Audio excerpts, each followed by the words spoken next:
What inspired me to make this course is that as a teacher, I was never really satisfied with anything out there. And then once I started, I thought, why not make it with a video so that people can really learn on their own? And if they want to take lessons, it's good too, but at least they can get a very solid foundation by themselves.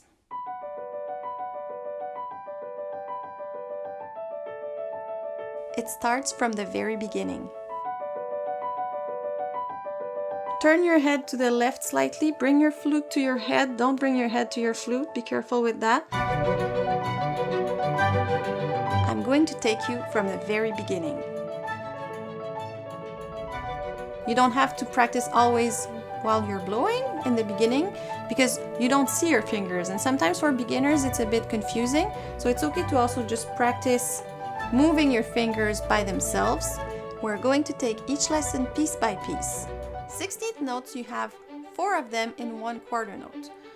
And they go like this. Tiri, tiri, tiri, tiri, 1, 2, 3, 4, 1, 2, 3, 4. So you have 4 in one beat. 1, 2, 3, 4, 1, 2, 3, 4. This is the way I teach my students, making sure that the foundations are solid so that you can become a good musician. You can also do it like that, just change the way you support the air. And above all, having the joy to play music. And after that, once you're comfortable with it, you can do it all at once, like B, D, B, D, B, G, B, G, G, E, G, E, F, A, G, B, G, B, A, C, D, C, B, A, G, F, E, B, at the speed that you can control. I'm Amélie Brodeur, and these are your 15 first flute lessons.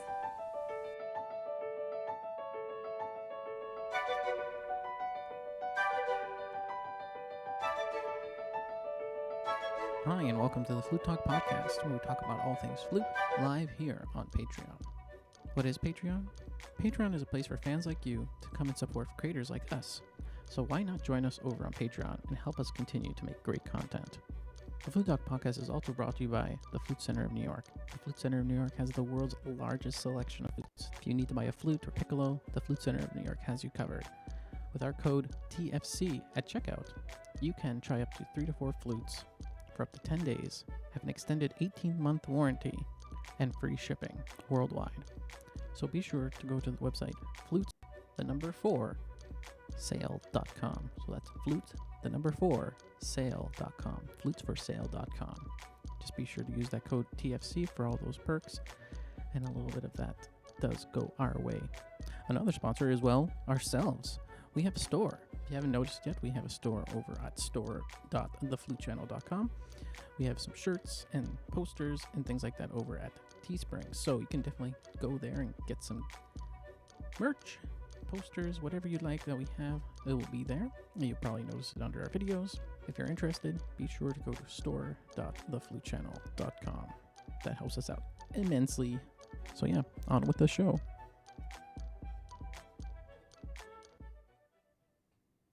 Hi, everybody, and welcome to the Flute Talk podcast. I'm Nick. And I'm Amélie. Hi, this is the show that we do once a month. We come and talk to you guys live on YouTube and answer some of your questions and talk a little bit about subject matter that's been brought up for during the month. So this month, it's January, end of January now. Happy New Year. Happy New Year to everybody else. You can also leave questions in the comments if you're listening in live, or you can, if you're not and you want to leave a question for a future episode, go on anchor.fm where you can leave a voicemail for us. So you can go to anchor.fm/flute, and then you can leave a message there, or get the Anchor app, like as an anchor for a boat.fm/flute. So yeah, we're going to talk a little bit about, what most people do in January, New Year's resolutions, getting a new instrument, or like where to start, particularly with the flute. So I know you have some insights on that. And then we're going to canvas some questions from you guys after that. We're going to do a little bit of that though first. Mm-hmm. So, yeah, January, people do a lot of, it's a renewal, I guess. I always feel like that in January and in September, because September school year starts. And Yeah. The 2 times of year where I reset a little bit. And, so I think a lot of people might have gotten a flute during the holidays as a present. And so, we were talking about that this morning, about how, there's many ways to learn now. So let's say, is it necessary to have a lesson every week? we were talking about that. Some people might like to have a lesson every week to give, might help them to practice and to work towards a goal, and might be easier for them to do it like that. But you could also journal and say, okay, every Saturday I check where I'm at. I practice the whole week, and then on Saturday I evaluate myself on should I keep the same study or change it? Should I, go to the next level in my method? And like now there's a lot of things out there that can help you learn on your own, like our method. Mm-hmm. You can do a lot on your own without a teacher, but maybe you want to take a lesson here and there just to make sure you're not getting bad habits. Totally. Or because we don't see ourselves, so that's where a teacher can come in handy, because sometimes it's a tiny thing someone will tell you, and it makes a huge difference, Exactly. But yeah, maybe you'll need 4 lessons a year. Yeah. And you At the can beginning. be autonomous on the rest if you use a method that's well constructed. Yeah. And it's like I think ours is. Yeah, ours is pretty amazing. Thank you to everybody who's gotten it. There's been a very well received. It's for so the first round. exciting. Yeah, we just released it this past month, and it's done very well. And so that's really for beginners a good starting block. I wish I had a starting block like that. You know what I mean? That way, it kind of leads you to the next step without asking too many questions, and you kind of guide them with the video and the books and the book. I mean, and it's pretty linear. You can take it as fast as you want or as slow as you want. Like if you want to take it as a 15-week thing, you can do that. If you want to take it shorter, it doesn't matter. It's up to you. Maybe it would be a bit intense, but yeah. But also some lessons might take you more time Absolutely. than others. Maybe the first ones will go pretty fast, and then after a while, if you want to really play it well, exactly, you might have to practice a little bit more to get there, because that's how it is. When you start something new, you improve very fast, and then the improvement gets a bit slower with time because things become a bit more difficult. And it's all about doing it often. Yeah. And that's for everyone, every level. It's better to do a little bit often when you want to learn something, especially something that's so kinesthetic. Yeah.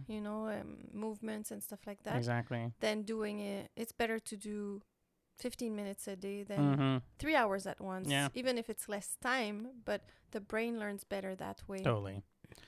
So yeah, and also people ask about where to get a flute or what type of flute should they get. If you're starting from nothing, don't spend $10,000 on one because you might not want to play it. Like after a while you might not get it. You don't know if you like it. You don't know, so you should definitely try to get a budget flute, see how you feel. You can get a lot of stuff done on a budget flute. There are some people who I know that played on very old flutes that are student model flutes, and they and do quite well. Sometimes a good second hand, Yeah, as long as it's well maintained, like as long as it's not leaking or anything, you can. And you can go and check out the Flute Center of New York. Yep. They have used. They've used as well. It's true. Yeah, they've used and new. You can use our code TFC there. You can also call them or go on their website, flutes4sale.com. Yeah. That helps us a lot too, and they're very well informed. They have a huge inventory, massive. Every single company, old and new, pretty much exists there. Yeah. And you can get pretty good prices. There's also obviously other things too. I know a lot of people do eBay and all those things, but those come with risks. And with the Flute Center in New York, you have to try them out for at least, I think, 10 days. Yeah, I think so. So that's pretty cool. Up to 3 or 4 flutes, and then and there are flute repairs there, so I guess that they do repair there too. Should not leak when they get. Yeah, they usually play test everything. They play test everything and make sure everything's okay. Yeah. So there's those. Because if you buy from a person, you don't know if it's been in a wardrobe for 10 years, and maybe you need to Exactly. Yeah. You just don't know. So there's a risk according to that price. And that works worldwide for everybody. So you should definitely give that a shot if you're looking into getting something. I'm not sure about their student model flutes, but they have some used flutes, I think, that are pretty baseline price, I think. But you have to call them. We also have goals for the year. I'd like to do the follow-up on the method. Yeah, I guess I saw a question about that in the comments, I'd like whether or not we have that. Intermediate, Yeah, the intermediate book, Yeah, because the first book goes from the low D to the third octave D. Sure. Like you get 2 octaves of flute, all the notes, and I thought that's enough to start and make sure that you read the notes well and the rhythms, and you really soak it in, and then on the next book I want to go all the way up and all the way down, like all the notes 3 octaves from C to C. Sure. I want to add some scales and add some different rhythms, a little theory things. Like I have an idea where I want to bring people for the next one. I just have to now sit down and pick the pieces and see in what order I teach things. But I love doing that, so that's exciting. Yeah. So yeah, let's get down to questions because I know there's a lot of them. So I'm going to try to canvas a couple as we go along. Obviously, I want to have something else to add to. I wanted to say another thing I want to do is make more music videos because I liked doing it, and I think people liked it too. So yeah. Totally. Okay. What do we got here? How many do you were? Oh, I guess. How long have you been playing the instrument? Wow. 27 years. There you go. Is that possible? You're better at math than I am. Yeah, 27 years. My God. What else do we got here? Have you already done the practice session on the Ballade by Purlieu and 3 pieces for flute and piano by Debussy? Well, definitely not the Debussy. I think but we have done. We did. Yeah, because it's part of the French book. Yeah, I think we did just practicing, but not the Debussy. Yeah, we'll definitely have to look at the Debussy because I've never heard of the Debussy one for flute and piano. Maybe it's an arrangement. Has to be an arrangement. 3 pieces. It sounds like 3 pieces for clarinet is probably what that is. Maybe. Oh, okay. Maybe it's a transcription. Maybe. Yeah. Let us know, Anne. Into it. Yeah. Yeah. We'll maybe just. And we'll see, and we'll try to put in the pipeline. The thing with, requests and stuff like that is that we have such a large line of pieces, and we have to kind of pick and choose which ones are going to kind of not have a big impact, but like just time wise of actually organizing it and all those things. A lot of factors play into that. But eventually we'll get through everything. Yeah, just with time. Yeah, we're here forever, for as long as we can. Yeah. Another one. What do we got here? Choo. Everybody wants to know who I am. I'm just co-host Flute. Co-host. No, I'm not. My name's not Flute. But if you have just arrived here on the Flute channel, we've been here for 5 years. But I'm just a co-host and help produce stuff, and another flutist as well. And your name is Nick. That's not Flute. Nick. Mr. Exactly. Flute. Like I said at the beginning of the show. What kind of flutes do you have? Joe Merchant wants to know what type of flutes we have. We have a bunch of different flutes. We're not. Well, you are. You're a bit. You have one brand that you kind of follow. You have an alto flute that's a sankyoi, and you have a regular flute that's a sankyoi. Yeah. Yeah. Yeah. And I have a head joint that's a handmade head joint from another company. Wimberley, who doesn't make it anymore, but it's a pretty good head joint. But I like it. Yeah, they're nice. And then I have a Yamaha piccolo. Yeah, you have a Yamaha piccolo. And then I have a Yamaha flute, and we have a bunch of flutes from other stuff too. Like flutes that companies have given us that we're trying to get rid of eventually. Hopefully we'll do some giveaways during 100,000, and I know we're about to hit 80,000, which is really good. 80,000 subscribers. It's pretty amazing. What else have we got here? Do you have any lessons for intermediate students? You see, like the book will be that, but I was thinking about that recently. Like maybe with whatever content we have, might make a playlist of how you could possibly like any of the pieces from just practicing, and actually like do a playlist of like difficulty going from the easiest to. That's smart. That way they can kind of practice with you during that, because we don't have that playlist. I don't think anybody's made a playlist through the public, but that would be cool if that was the case. It saves me time. Yeah. But I'm definitely going to look into that, because that's a really good really good idea, and a good use of the playlist feature here on YouTube. I also saw another one about what is the trick. Damian Wilson wants to know, what is the trick to playing fast on the flute? Okay, there's different things that play. There's the ergonomy of your body, like making sure things are in line so that it moves smoothly. Because if let's say your wrists are too the movement is too ample on your wrists, it's not going to move as well. So that's any part of your body, if things are more in line, it's going to move better. And then there's also the brain aspect of making new connections that make that motor pattern very easy. You know, just second nature. You don't have to think about it. Your Right. fingers go by themselves. So there's repetition involved in that, and not only repetition in one day, but like I said before, repeating day after day, Mm-hmm. and kind of forgetting and going back to it. You know, so that things become automatic. You don't have Right. to think about it. And then there's little tweaks. Like I discovered rotation in the last few years, and it's amazing how much it helps Mm-hmm. to use the arm instead of only the fingers, because the fingers don't really move on their own. They're supported by the arm. Right. So when you do a very slight rotation, we have a video about that. I think it's like how to move your fingers faster, Yeah. something like that. It's a very good video. Like, it's definitely something to look through and kind of dissect slowly, because there's a lot of information in there Yeah. for So such a if you short use video. just rotating, you can go so fast and you don't get tired. Right. So if you have pain and things like that, it's not part of the.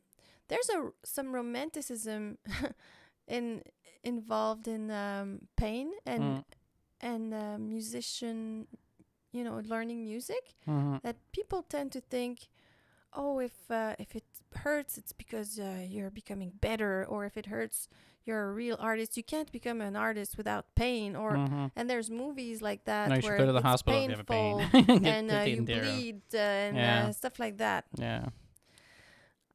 Like, once your body is not working anymore, how is it gonna be helpful? Yeah. There's also, I just read recently that there's new research now from musicologists saying that that Beethoven actually could hear all of his symphonies, all the symphonies he wrote to his point of writing. He only until like the very end of his life did he actually start losing his hearing completely. Yeah, And, yeah. like, even new research, like, there wasn't this vibration. He actually could hear. Like, he was composing things later in life, his later whatever sonatas or string quartets or piano Well, his sonatas last symphony, were he really couldn't vibrant. really hear. Actually, like I just said, like, Oh, this yeah? past week, they've been done. Musicologists have now realized that through journals, through all those things, that he was actually just perfectly okay still. Then not perfect, but there was still. But he could hear. He started losing it But it's around a thing. 28 years old. So But to go back to that So- was, we associate, like, oh, he was going deaf, so his music must be better, or, like the pain thing. Like, the people were the romanticism, towards pain. Yeah, Yeah. I see what you mean. And there's a lot new history now coming out from musicologists and stuff like that from a lot of those old type of some things. things have been romanticized, big time. and all those movies are not good. It's a bit like, No, it's entertainment. It's not that they're not good. They're just entertainment. You have to take it as entertainment value. yeah, but what I mean is they're not good for our psychology Yes. as Totally. musicians, especially if you're learning. If you're young, when I was younger, I used to romanticize a lot Yeah, on me things, too. and Don't we all? yeah, and so you have this idea, oh, it hurts, so I'm really work. Mhm. It's not a workout, and your muscles are sore. You No. know, Exactly. it's you should be able to play a long time without pain. If you Yeah. have pain, then you have to figure out why Yeah. and figure a better way, because some people get to a level of pain that causes them. There's a name for that disease. It's like, oh my god, atony or something. I don't remember Atrophy? the No. name, but it's when you have so much pain that your Oh. brain cuts the signal from, let's say, this finger to to where your brain. their So system, now yeah. your brain, your finger doesn't respond anymore to, Oh, okay. to the command Wow. of your brain. So pain is, you shouldn't go towards it. It's a Mhm. signal. You have to listen to your body, and if there's pain, it's your body is saying something, and you have to listen and try to figure it out. And if you can't figure it out on your own, try to find someone who's knowledgeable about posture, about or read things or Yeah. check online Educate for yourself videos, for sure. because pain is a signal. Yeah. It's not bad in itself. It's just saying, hey, you're not using your body the right way. Mm-hmm. Yeah. It's the same as people who over-exercise and then they get Totally. stress fracture and then they can't move for a few months. Like, was that helpful? Mhm. You have to listen to your body and, Mm-hmm. yeah. Cool. Joe Merchant wants to know, I'm looking to be a professional flautist, and I was wondering what's a good professional flute. There are so many. The problem is there's so yeah. many makers now. and there's new makers. So and some are super expensive, some are not. So you've got top 10, right? You got like Prima Sanko, Miyazawa, Yamaha, Muramatsu, the TJ Flutes, Powell, Sonares, Haynes. So many. There's also people who work independently. Like what's his name? He came to that's the that's like I said, I don't know. I can't remember the names. So there's so many. There's like 10 of those too. Yeah. But those are ultra expensive. So yeah. Those are like the Maseratis of flutes. Like they're Yeah. so there's so They're many different prices. amazing. Yeah, they're amazing. There's so many flutes. You can just go on any website. Is it worth it? Like I didn't do that. I just took. You're asking a big question. You're asking a big question.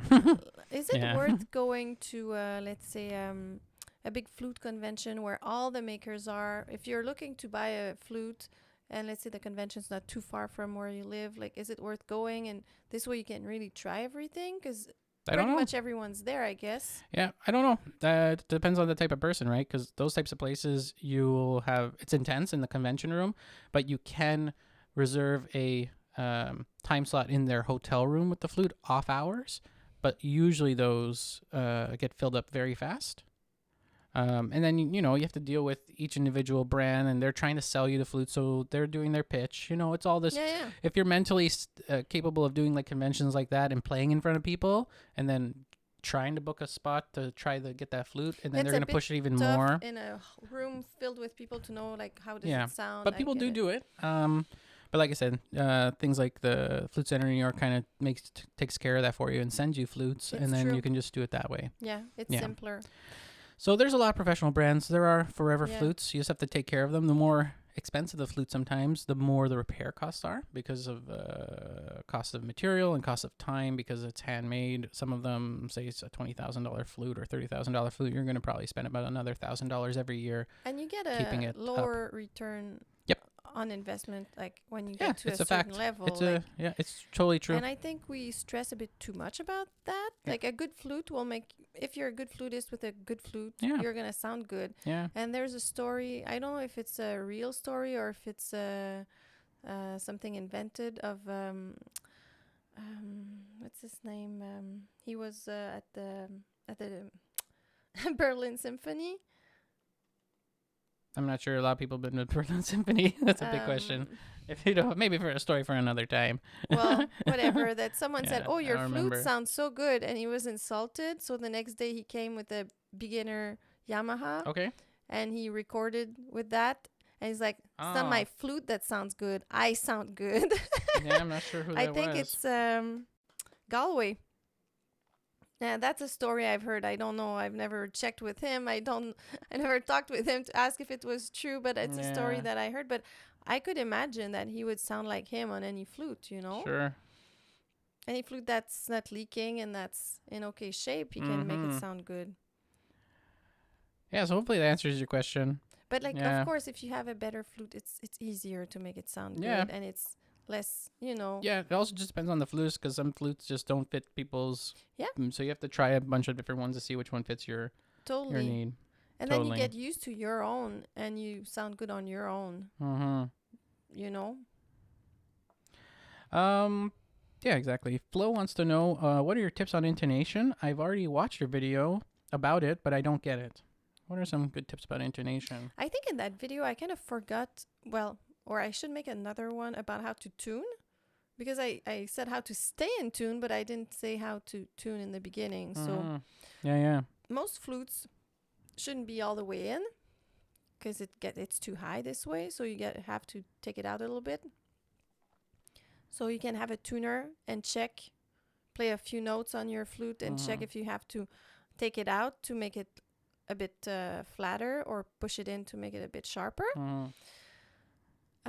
And when you play with piano, you have to listen to the A. I like to do A and D because if you use the left hand only or both hands, it's different tendencies on the instrument. So I like to do a couple of notes.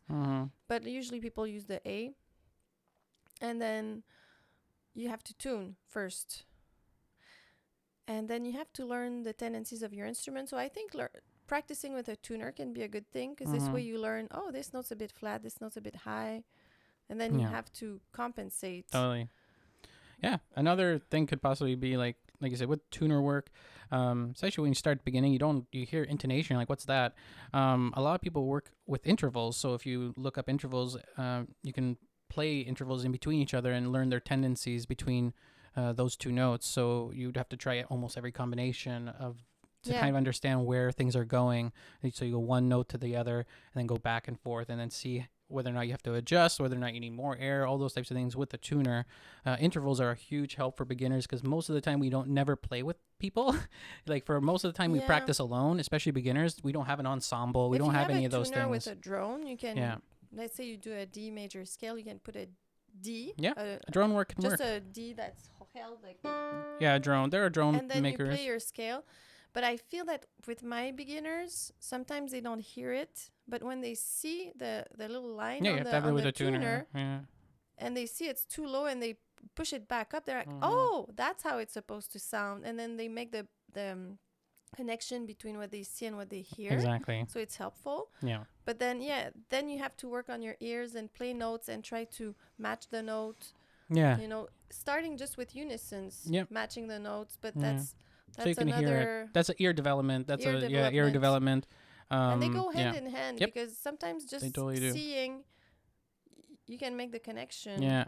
I think Stevenson makes a drone maker, and it's really quite good, and it's also a strobo tuner, so you kind of, it's meant for guitars, but it's actually very useful for... is a Bose. Yep, and Bose, it's a Boss one, Boss, and it's for guitars. It's a chromatic tuner, It's chromatic, and it has the drone. And it has a physical needle with magnets and stuff, so you kind of see a bit more than a digital would. But I'm pretty happy with it. But I think now you can have apps on your phone. Yeah, probably. And even Yamaha has an orchestral tuner that's $80 that lasts forever. I've had mine for 15 years and it still works perfectly fine. And it makes and it does do drones too. And mine you can even plug it into a wall. Mine was not too expensive either, and I've had it for. It's a huge investment. It's a great maybe? investment. I mean, like the trade-off is very good. Yeah. Like the value is super high. I wish I would have had one earlier. Totally, me too. And I knew people who thought, oh, if you practice with a tuner, it's because you're not really developing your ears and all that stuff. And it's not true. You need reference. You need reference. Like your you brain don't know. Yeah. You don't know. And especially on the flute, how do you know that the C sharp, like you might as well just, let's say the C sharp's too high. You might as well just it's always integrate the C sharp like that and think that that's how it's supposed to sound because that's how you're learning it. So it's ridiculous to say, oh, don't use that. Then you're not really talented because you know that whole thing about being talented. And no, you need a tool. You use the tool and then you get better. That's all it is. No stress about those things. But then on the video, I think I explained like how to work on getting notes higher and lower with the embouchure and all that stuff. So that's the technical aspect of how to adjust once you worked on your ears. Exactly. So hopefully that answers your question. Microsoft Word wants to know what other instruments would you like to play apart from the flute? Well, we do play other instruments. I play piano. Yeah. You play a little guitar and recorder and a recorder. Xylophone. I like recorder. You play a little bit of those things. I like percussions. Yeah. We have a cajon and I'd like to do some stuff with that. Percussion stuff. Yeah. So I'd like to get a little ukulele. Yeah, ukulele. Guitar is fun. Yeah. Yeah, I'm not very good at guitar, but I. Yeah, you play a little bit, and you sing, and sing. Yeah, we sing. I like singing. We sing, play flute. So yeah. Yeah, we both sing. I can play any instrument though. I guess flute's there obviously, but I'd like to play like I don't know. I think you play other. Yeah, I can play other instruments. I'm not that great at it, but yeah. Maybe you should get clarinet some and that all those are things like now with the. Yeah. Like even a cheap one just to have fun. Exactly. But yeah, I play a little bit of trombone because when I did music education, I played brass had to learn other instruments, band instruments. So I learned trombone and percussion. Yeah, I learned mellophone and percussion. Yeah, that's pretty cool. So hopefully that answers your question. Is there an easy way of cleaning? Bailey wants to know, is there an easy way of cleaning your flute, especially in between the keys? Not really. I wouldn't really clean in between the keys because you can cause some problems because how you apply pressure. Some of those key work is very, very thin and very fragile. I'm I used to do something that You can really told rip me your to stop pads. doing. Yeah, don't do anything. I used to go between the keys. I didn't touch the pads Yeah. and take. But you always touch the pads, no matter Yeah. what. I would dip a little Q-tip in alcohol and go, Not good. and then I would take a dry one and just dry it Mhm. out. But I don't No. do it anymore because you said to stop it. Yeah, don't do that And because honestly, what difference does it make? yeah, it's all cosmetic. And Yeah. when you take it to a cleaner or repair shop, they do an ultrasonic bath and everything, take everything apart, and then at that point it should be okay. But going into that region, you can leave residue, like especially with a Q-tip, it leaves particulates that go onto the pad, and then the pad rips because the pad is super super thin. It's double layered, but it's doesn't mean that the first layer should be ripped and then it's still okay. No, it's super thin. They needed to double layer it to make it seal properly for most traditional pads. Unless you have a professional flute, then you're asking a different question. But yeah, take it to a cleaning tech. Sometimes you can do just a clean for $80, $100, and it's clean for a year. So you can try that out. That could be a good alternative because there's so many fragile things in there. If you're using something that's not there's not really a tool that does it. I can't advise for that. But like around, on the base of the flute a little bit, obviously. But like I know what region you're talking about, like in between the keys and just behind the keys and stuff like that. I would be very wary Don't of touch that. it. Be very careful, yeah, because you can leave residue short, and don't touch touch it. Yeah. And if it becomes dark or it doesn't affect the sound, so it No, it we doesn't. shouldn't just touch It does affect the sound, as in. Oh no, not the dirt doesn't affect the sound. Yes, it doesn't. because it's outside. Yeah, there could be buildup. If there's buildup of like little dust and stuff like that, and like black and little things that you see, go and get it clean, because taking those things out, you're actually adding more things or making it worse, and then it can cause problems. What else do we got here? Hi from the Philippines. Hello. There's so many people from everywhere. Let us know where everybody is. I love knowing that. What's where do we got here? We got a couple more questions we'll do. Does practicing while... Oh, this might be a good one. Does practicing while listening to the piece a good thing, Weeping Willows? I think so. Yeah, I think so too. I think it's really helpful sometimes too, in fact. But you shouldn't replicate, A lot of people, they listen and try to replicate, and so they sound like the player that they were listening to. Yeah, it doesn't matter. It doesn't matter, though. You have to imitate to Create. begin. Imitate to create. And then once you imitate it, you can build yourself. We all learn through imitation, and then you don't have to sound like someone else. But if you like an idea, you can also just steal it, and it doesn't matter. Yeah, totally. But I think it's also good to do it, because sometimes, let's say you have a rhythm mistake that you learn, and you'll notice right away, oh, I'm not with the other player anymore, or it can give you some for phrasing, for different things. It can be a good way to do it, and it's not it's one way to practice. It's not the only way, but it can be very helpful. I've done it. But again, some people are against it because they say, "Oh, you won't develop yourself." But it's not true. No. And there's a very good book that goes in that direction. It's Still Like an Artist, where he says artists start by taking ideas from others, and then they make their own. But we all steal, and we all get inspired, even sometimes without our knowledge. It's true. Just another quick one. Alicia Seblan wants to know, is it normal for the flute to blacken, and any tips on how to sight read? Flute can blacken, it's totally okay. It's just oxidization. Or not oxidization, it's some people are more acidic, it's a tarnish, I think. And it causes a tarnish, and it's not a big deal. I know some people who have completely black flutes because of that, and the flute plays perfectly fine. My first teacher, and his sound was amazing and everything. So sight reading faster. Practice more sight reading, I guess. Learn, print new pieces. We have availability now online, to get any tune you want, print it, and see what you can do. That helps. Studies help. Is a very good way. Like learning a study a week. Yeah. Try to find, your proximal zone of development, which is just hard enough, but not too hard, that's so smart. So that you're challenged, but not too challenged. And then try to learn one a week. If you can learn, and it doesn't need to be perfect. No. But because if you wait for perfection, then you're not working on sight reading anymore. So you get it to a good level, and then you learn another one, and then you learn another one. Another thing is try to see distances between notes instead of reading each note. Yep. So you have you have a note on a line, and then a note on the next line. It's a third. You know it's a jump of a third, and you know C E or D F or E G. Mm-hmm. And if these things become quick, or seeing a fourth is from a space to a line or a line to a space, and seeing what it looks like. Those types of things can be very helpful. And then if you learn your scales in thirds, and your arpeggios, then you know them, and you can make the link between those that you know well and what they look like on a page, you know, because those are like drawings, and it's about knowing the pattern of that drawing. What does it look like? Mm-hmm. Yeah. If it's a note next to each other, or if there's jumps.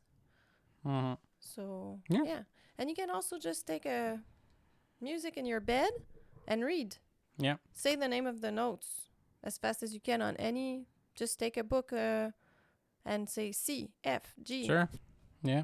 There's a lot of different ways for sure. Yeah.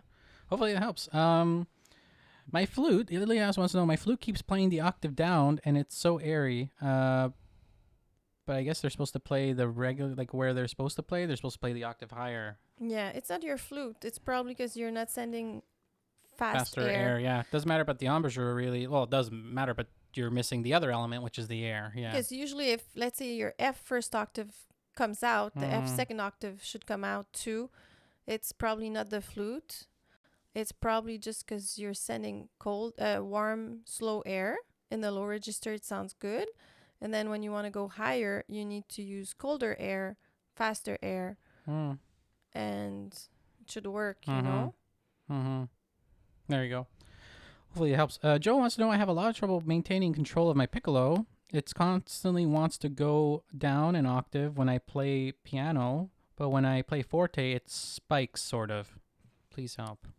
That's air support. Yeah, I think it's air so support. So probably too. when you have less air, you tend to support it less. Mm-hmm. But when you have less air, you have to support it even more. And when I say support, I mean using the muscles, your belly muscles, you know, to make sure that the air is at a good speed. So you have less air. You need even more of that speed and of that support with those muscles.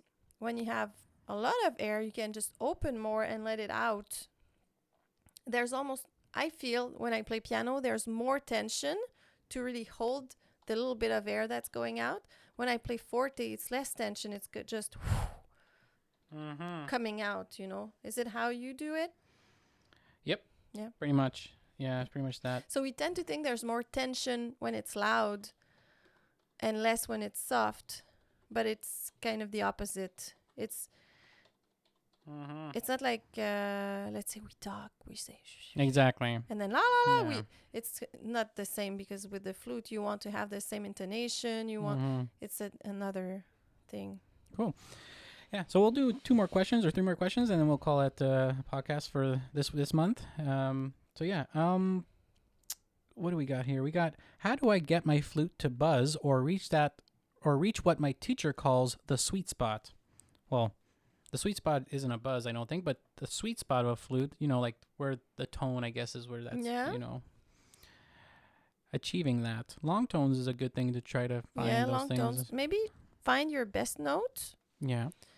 And on that note, check in the mirror how your mouth is and all that stuff, you know, what you're doing. Usually, if you keep that embouchure throughout the different octaves of your flute, all the registers, right, it should be pretty well. Sometimes what I see the most is people overwork and change way too much the embouchure between the different registers. And if you keep it pretty much the same as on that note, that sounds good. Yeah. And maybe your teacher, when he or she means the sweet spot, maybe it's because you're sending the air a bit too much like an open V. Yeah. And you need to do a closed V and find exactly where to send the air on the embouchure plate, you know, so that maybe it's a bit more focused and sent in the right spot. Yeah. So you can check in the mirror. There's a little bit of like watery on the embouchure, you can check, where it's at, and maybe Condensation, yeah. A little bit check of the that, condensation yeah. and see where it's at, and just play with it and listen at the same time. And Exactly. here it sounds good when I do it like that. The mirror can be a very good help. Yep, totally.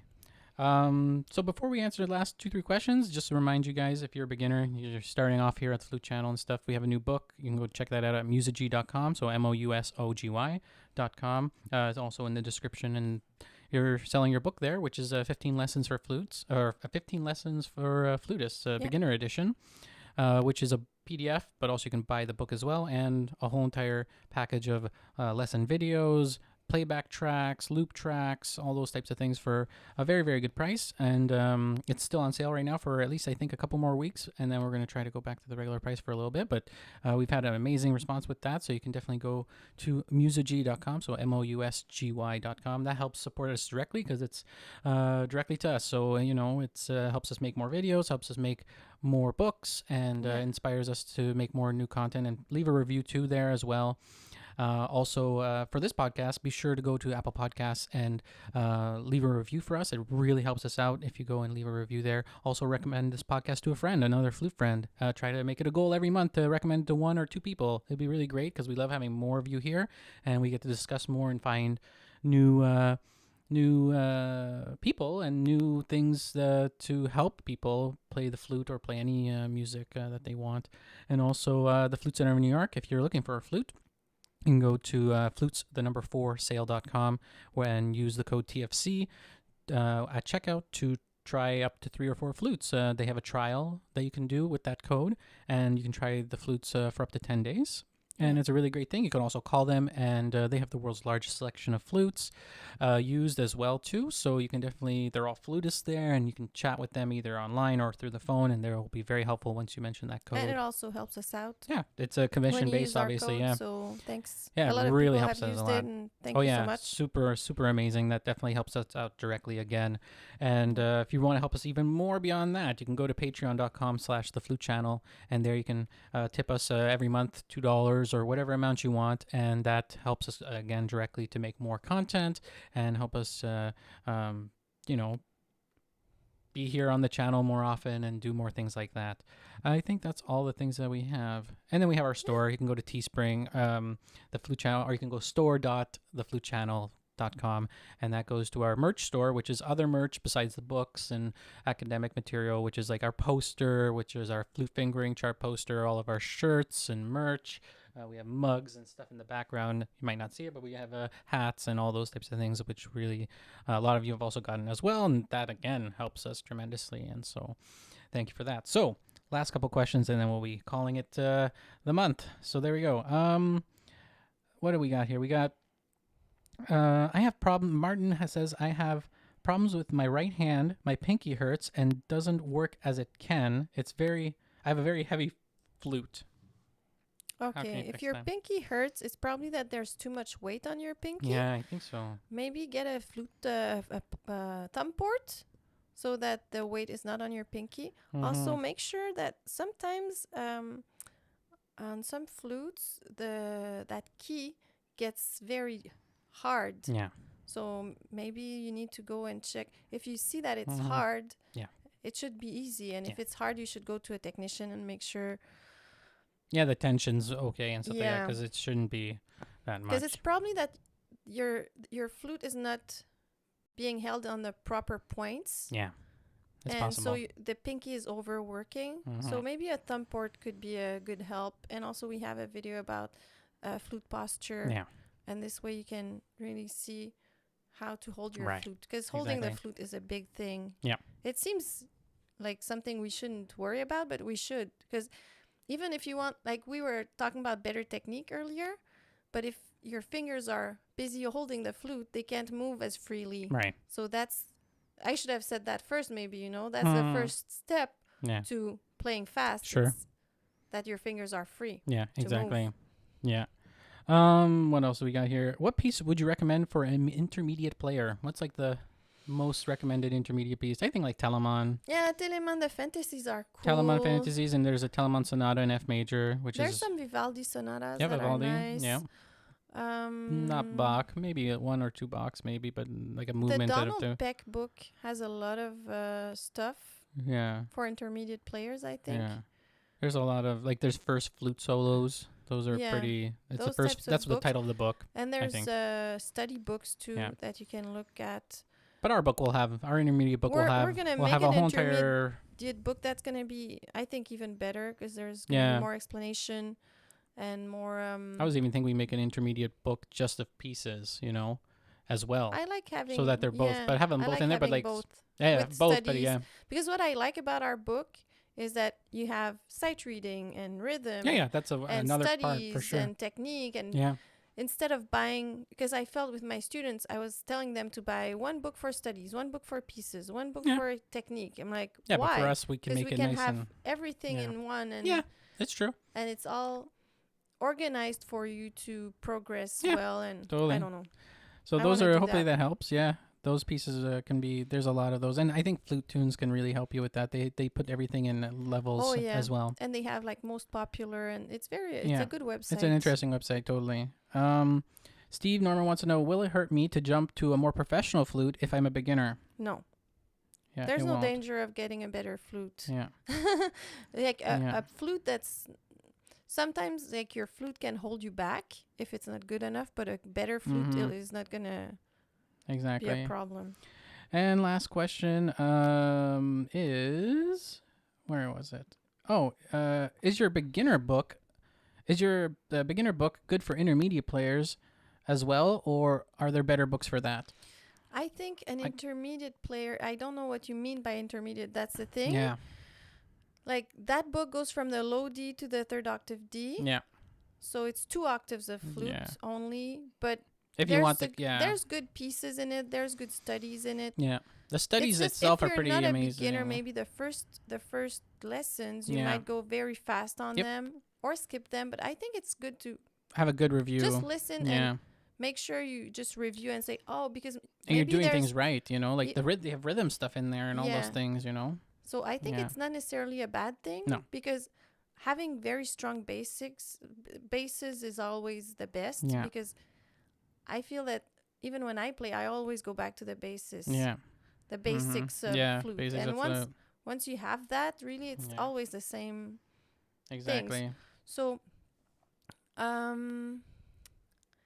just know that it's that register that we work on, but there's a lot of repertoire and a lot of studies, and that can be a good. There's a couple of scales, but we're gonna make a real intermediate book. Yeah. But I think it's better to go back than to go to something a bit too difficult and then miss some steps. Exactly. So one last one. This is actually pretty interesting. Is it hard to move from recorder to the flute? It's completely different. Yeah, it is. I think when you learn a new instrument and you already know one, it gets easier. Yeah. Because you already know the theory, all those things, sight reading. Yeah, exactly. And there's some fingerings are the same on the recorder and on the flute. Not many, like three fingerings, I think, or 4. But it's the same principle. Yeah. And it can be a good thing. I know that some kids start with recorder and then they move on to the. Yeah. Recorder is a good instrument for young people because it's easy to make a sound. Yeah. It's exactly. It's a good choice. Totally. Oh, this is actually a really good one, and we'll finish with this one. We promise. Thanks for listening until the very end, everybody. This is amazing. John Stump wants to know, is it best to practice even if you don't have the best tone? Practicing with bad tone. Yeah, you still got to practice. You still got to... That's how you're going to get a better tone. That's how you're going to get a better tone. It's true. There you go. But you can also practice your tone. Yep. And also, if you're too stressed about your tone, maybe play with a recording and don't listen too much to it, because sometimes when we get over conscious about stuff, we get self-conscious and stressed, and then it gets worse. Maybe put a recording of a flutist sound that you really like. Yeah. Listen to it once, then try to play along. Put it loud enough and don't play too loud, and then your body might get in alignment to make a sound that's more like this sound. Sure. Sometimes just trying to imitate without overanalyzing how to get there can can help. be- Yeah, it can help. Yeah. I'm not saying it works all the No, time, for sure. but it can be helpful. Why not in try some- it? Yeah. Especially when we're too self-conscious. Yeah. So hopefully that helps everybody. Great. I hope so. What a great show. This has been amazing. Thanks everybody so much. So a lot of people have been watching. Be sure to like the video Wow. too. Leave a comment in the comment section for the next video. If you're watching this live or if you're watching this any other time, leave a comment down below and we'll definitely try to canvas some of those as well. And yeah, thanks everybody so much. Be sure to leave a review on Apple Podcasts. That helps us out a lot as well. So thanks everybody. Thanks. Bye. See you next time.